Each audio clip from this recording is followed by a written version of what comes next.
இன்னைக்கு நம்ம என்ன பார்க்க போகிறோம்னா பின்னாடி இருக்க கைப்பிடி. உங்களுக்கே தெரியும், இந்த வண்டியில் பின்னாடி இதில் ஒரு கை பிடிக்கிறதுக்காக இப்படி ஒன்று வரும், 2 சைடும் இந்த மாதிரி வரும். எனக்கு அது பிடிக்கல.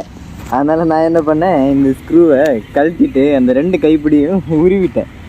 உருவுறப்புறம் என்னாச்சுன்னா இது நல்லா இதாகுது, அசைஞ்சிட்டு இருந்துச்சு இந்த ஸ்க்ரூ அந்த கைப்பிடி இல்லாமல்.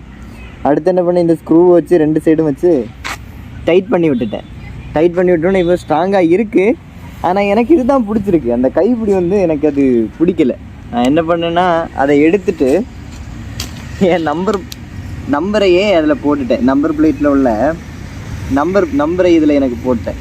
நான் 390 ஃபாண்டில் வந்து நான் கேட்டதுக்கு அவன் ஒரிஜினல் ஃபாண்டு, அது ரேட் அதிகமாகும் அப்படி இப்படின்னா சொன்னான். சரி ஓகே, என்னோடய போர்டை போட்டுக்கலாம் அப்படின்னு சொல்லிட்டு போட்டேன். எப்படி இருக்குன்னு நீங்களே பாருங்கள். எனக்கு நல்லா பிடிச்சிருக்கு.